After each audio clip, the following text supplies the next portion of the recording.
My friend Alec Beck, he once said to me, Ben, you're almost like a skateboarding version of the kid from Almost Famous.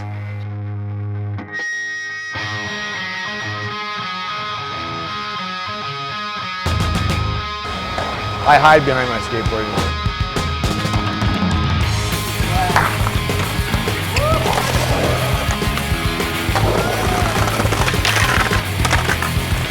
One more try, so we need to sing?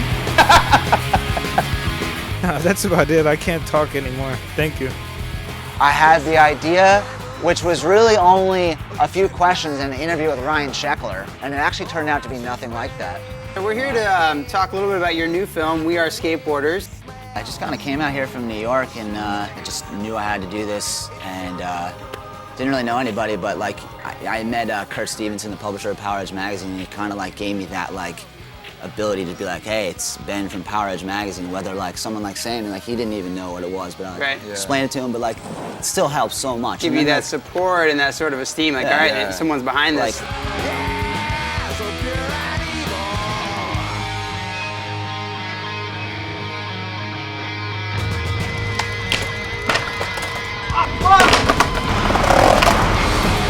Yeah, definitely get this one right here.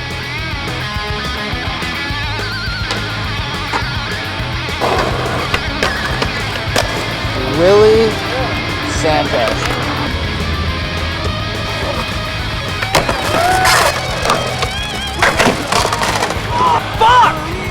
With getting the outlet of Poweredge Magazine as a resource for me to meet all these like top-tier skateboarders and those legends of skateboarding, Lance Mountain, fucking, you know, Mark Gonzales, Christian Asoy, and then younger dudes like Dyrdek, and like I love Cooper Wilt. I'll say Cooper Wilt.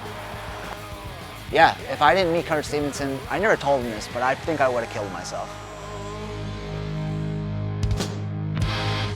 Makaha came up with the kicktail. Yeah. What do you want from me? What do you want from Makaha? What do you need? You need innovation? Go back, what is it, 50 years? Okay, go back 45 years and see what they were doing. And they were even better designed, I'm sorry. And it's not because it's your dad, it's just the truth. Kurt was dealing with a lot of issues, which I never really related to, but the biggest problem he had, which I did understand, was that his father, Larry Stevenson, was dying of Parkinson's disease, and he was hurting hard from it. I see double you stand by me, you take my side, against those who lie, you take my side, give me back my pride. Larry Stevenson is not only the original publisher of Poweredge Magazine and the creator of Makaha skateboards, but he is the reason why skateboards are not flat anymore. In 1971, Larry Stevenson patented the kicktail. The way I saw it, Kurt was trying to save his dad from Parkinson's by bringing back his old magazine to life, and I wanted to help him. My very first night of doing interviews was at the Roosevelt Hotel in Hollywood, and I had met up with Colin McKay, and then Colin McKay introduced me to Rune Glifberg that night, Sean Sheffy, and Rob Dyrdek, and I interviewed everybody that night except for Rob Dyrdek. What about you? You think it's lost? But you're too young, man. You can't even like, you can't see the big picture, man. Rob Dyrdek was as nice to me as a person could ever be to anybody, and I really appreciate that. Like, it meant so much to this like 19-year-old kid that just wanted to be accepted by pros and felt like he was, and that had a lot to do with Rob Dyrdek, actually. Rob was like, here, take my number, I'll screen you, but call me. And I called him, and I think 2 days later, it might have even been that afternoon, I went over to the Fantasy Factory and interviewed him. That night gave me the confidence to say to myself, if I can interview these dudes, I can interview anybody I want. The dicks on the shirt, there. Just because you got dicks on your shirt doesn't mean you're a queer.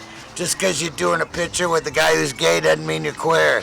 And if, you know what, I'd rather hang out with a queer than a fucking jock any day. Sorry. First question is, the soul of skateboarding, what does it mean to you? Oh, Lance told me about this question. I think one of the most beautiful moments of making We Are Skateboarders was the time that Lance Mountain had picked me up from a gas station in Pasadena. I was eating a fucking gas station sandwich on the sidewalk. Lance Mountain rolls up in his white truck and he just goes,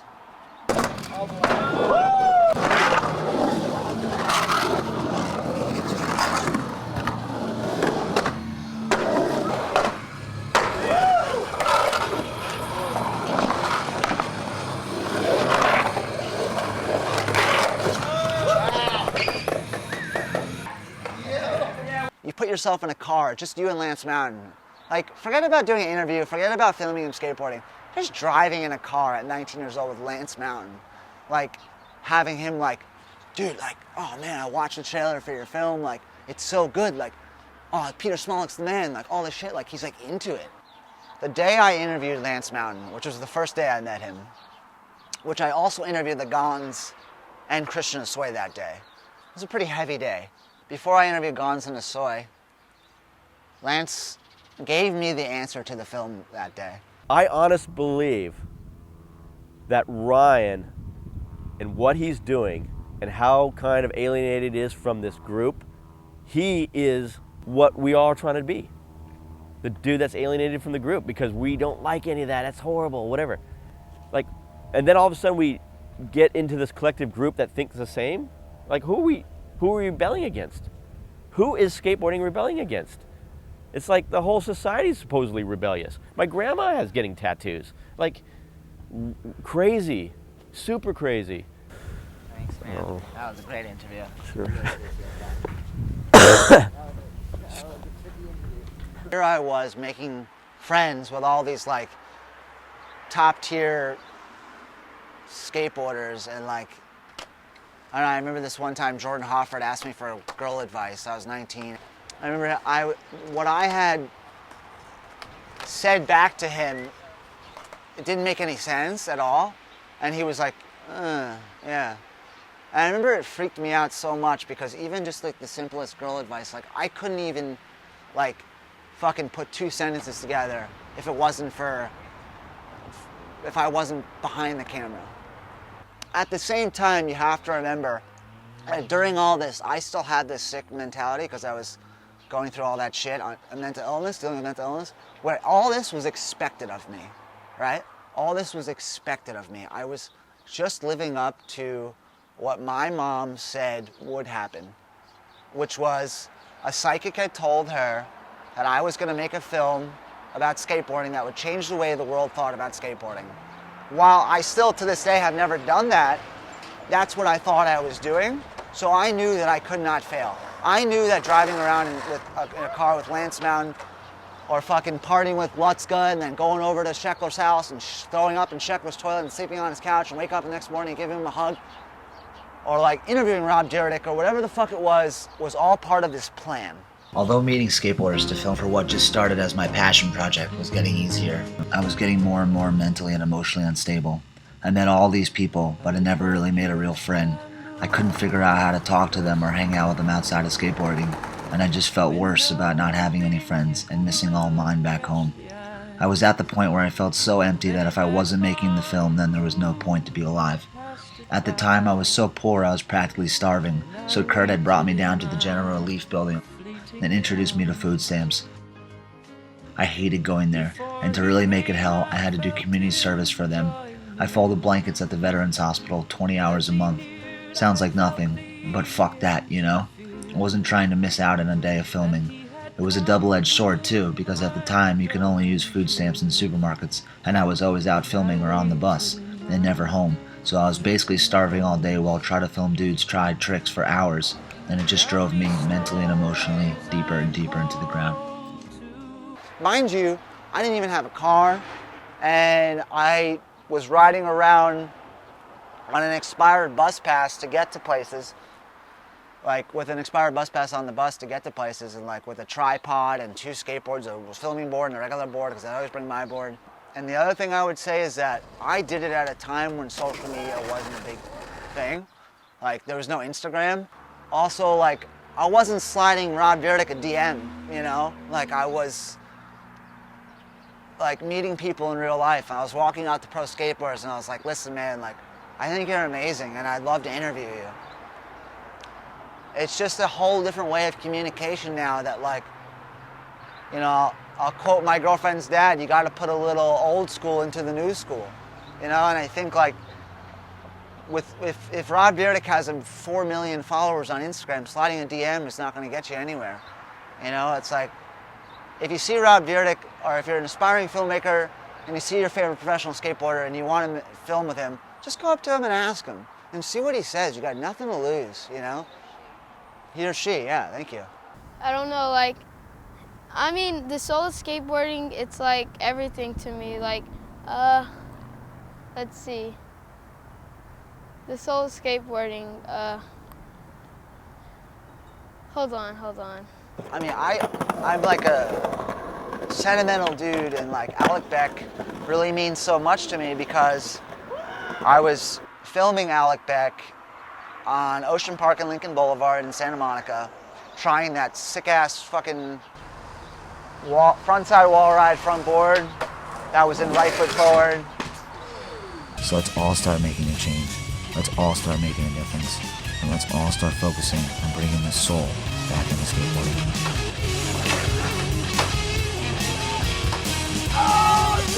Oh my God!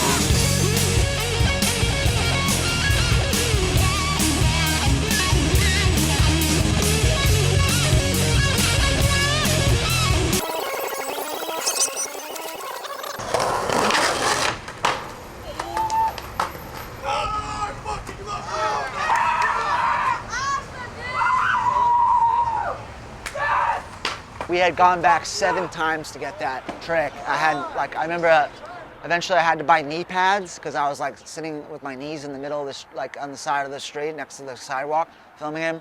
And it was stressful. Like one day it rained, like he just couldn't get it. Like all these other days, like one time he brought this other filmer who I was like, dude, you should film it from like over there. And he was like, don't ever fucking tell me how to film something ever again. And I didn't even know him. Just weird. Shot. Just want to get the shot. Just ollie over it. Give me a second. Are you gonna turn around and film? No. I have to get the rolling shot first. It's a really good shot with the sun.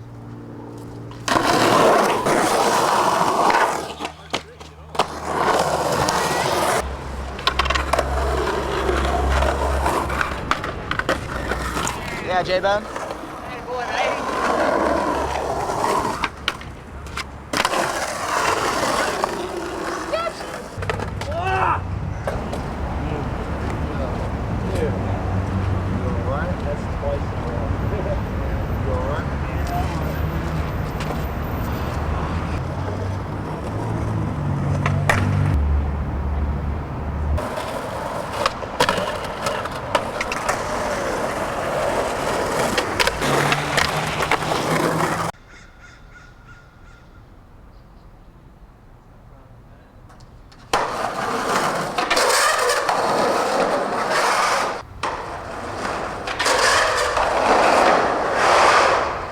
I would say if someone asked me who was the coolest that I interviewed or that I spent time with, other than Dane Brummett, which is probably not what people are expecting me to say because most people, especially kids like my age and younger, don't even know who Dane Brummett is.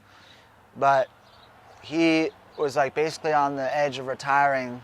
Dane was super jaded from the skateboarding industry, and he basically had taught me everything that there was to know about it.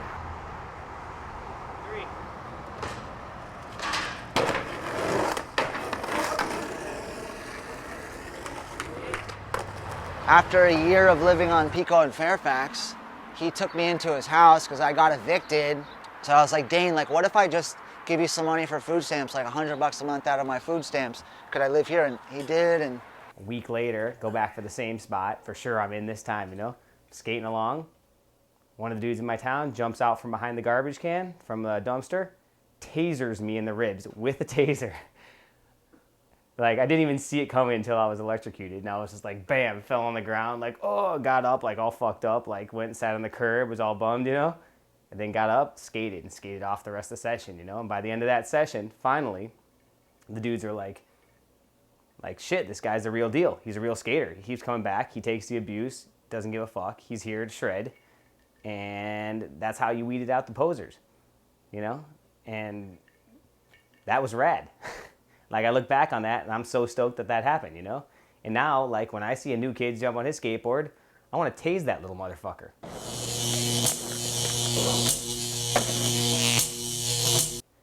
You know, like, fuck. So, yeah, anyway, the point is that I skated. It was something special to be a skateboarder. And it's because of that that made a camaraderie between all skateboarders, which actually made for more love, you know? Other than Dane, I would say that Ben Schroeder, something in me, like, I like fell in love with that dude, like straight man crush. Like, I thought he was just such a gem of a human being. And like, I think at a time where I was filming, at that time, like, he kind of came into the project early.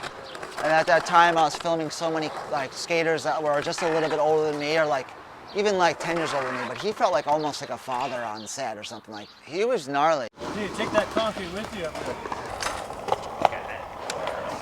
I got it in my mind, my backbone is leaning there. I even had it set up for the invert. See that? I took the pliers, and I got my girls' underwear tucked in for padding, so I could do a hand plant.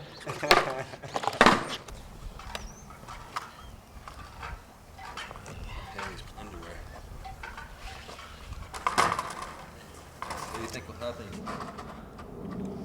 Ready?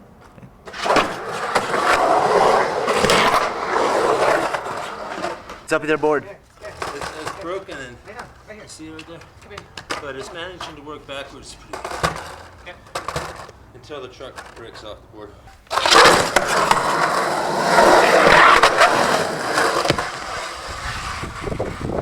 Oh, fuck, is it mine? Oh, shoot, I lost all my beer. Ground.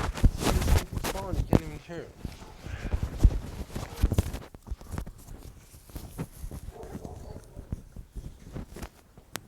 Hey, guess what?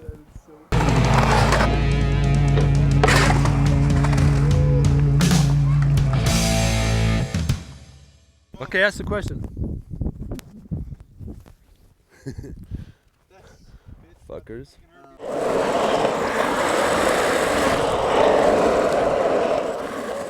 The soul of skateboarding? Fuck. I don't know. I got trouble with that one. Soul. It's basically it's freedom. Freedom from, first of all, the static hold that gravity has us on, nailed to this earth, and second of all, from this the cops and the corporations telling us what we're supposed to do and how we're supposed to act. And so it's just defiance, you know. It's defying gravity, defying fashion, defying rules and laws, and then turning that defiance into a dance.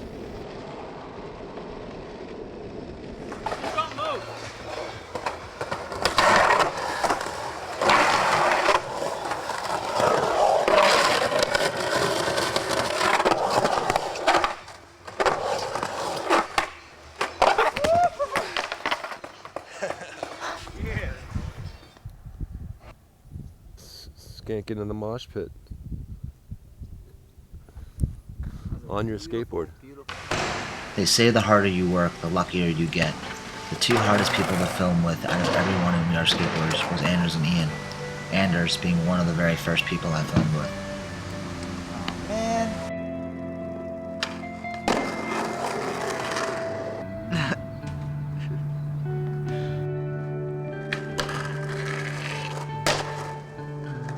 Ian was a good friend of Anders at the time, but I hated Ian with a passion.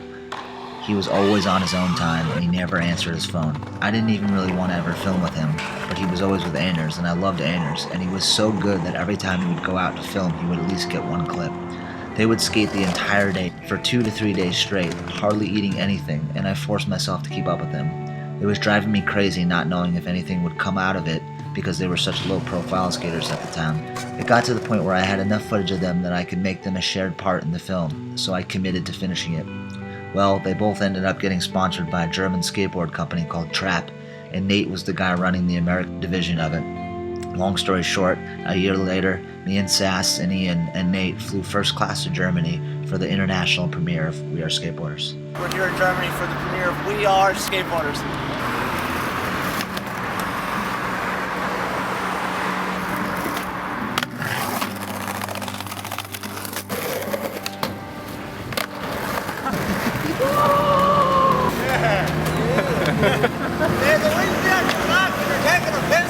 You never know who will lead you to what. No matter who they are, always give people a chance. I only didn't like Ian at first because he pushed back and because he wasn't running on my neurotic schedule. I couldn't see that he was probably giving me more time than anyone else. Ever since Germany, we've been good friends. And now they are two recognized skateboarders. Two broke kids who just through skateboarding and me being annoying getting them to film for some tiny little idea in my head gave me the connections that led me to all over Europe to skate, party, screen We Are Skateboarders, and film and premiere my new film, Hardship. That counts. The film got released on DVD November 2010. I was living in the city that summer at my best friends, Sass and Sydney. Sass had co-edited the film with me. And that meant a lot to me. And he also did a lot of the art direction for it and stuff like that. We had to work together with that. And then 2 years later, I was in school, back in school, because I had went back after I had chilled the fuck out. And then Jim called me out of nowhere and said, how would you like to take this movie digital? I absolutely love your movie. I think it's amazing.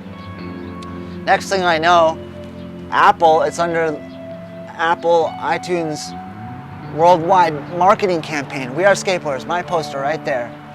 It was like one of the most proud moments of my life. And I was suffering from undiagnosed bipolar disorder and untreated psychosis at the time. So I wanted to fulfill my grandiose, narcissistic rage and thought patterns to make a documentary that would live up to a standard that other people, any other person who got their DVD into a skate shop around the world, I could do that too. I think one of the most important things that ever happened to me in my life was when my mom actually, this was like 5 years after the film, went on YouTube and iTunes, and she was like, Ben, I was like walking around the park in Harrington Park, New Jersey, and these two kids came up to me and we were just chatting, these two young guys, and she was like, oh, my son skateboards. And they're like, oh, really? He's like, yeah, he makes films too. And they were like, oh, well, what film did he make? And she was like, oh, it's called We Are Skateboarders. And I don't know, these kids knew what she was talking about. They were like, we love that film. That was perfect. That was great. Hell yeah. Sick. Are you psyched on it? Yeah, dude. And she told me that, and I remember I started crying. Not in any sort of grandiose way, because I was kind of over the whole grandiose, fucking train of thought. Like, I had been diagnosed a few years after I finished We Are Skateboarders, and I got on medication and everything like that. But I guess just to know that, somebody out there, it, meant something to them, and they had told my mom was, so sentimental to me. And having her tell it, I just broke down and cried, really. And I don't know. That kind of makes it all worth it to me. That to know that some kids out there really do watch it, and they really do love it. You got it, Big Ben. Pleasure's all mine. Yeah.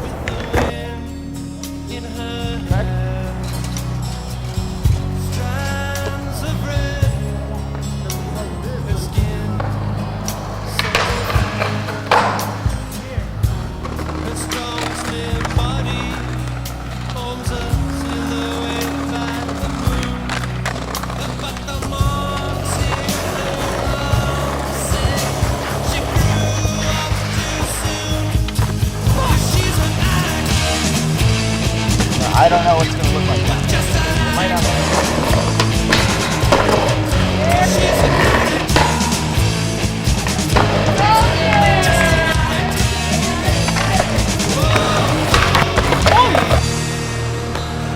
Ooh. I got a perfect silhouette.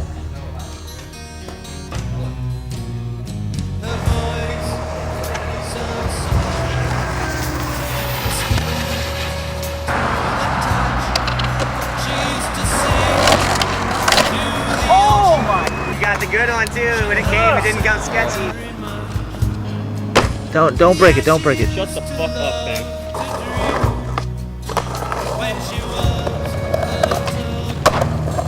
My son who passed, he didn't pick up a skateboard really till he was, you know, they had him skating at 1 and 2 and all that stuff, but they didn't browbeat him with it. They didn't even really care for it till later on.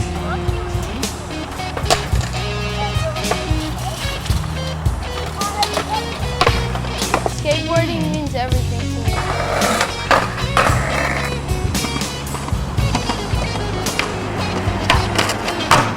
What the fuck? She lives her life in a never-ending lie. Sooner or later, lay down and die. 'Cause she's a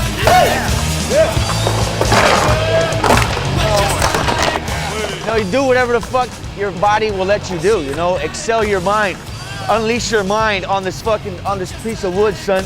That's what it's about. This thing is our fucking weapon, our mental weapon. We fucking control this thing. We make this motherfucking thing work. If it wasn't for our fucking minds connecting to our whole fucking body, this shit wouldn't work as good as it did.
Skate however the fuck you want to skate. That's a wrap right there.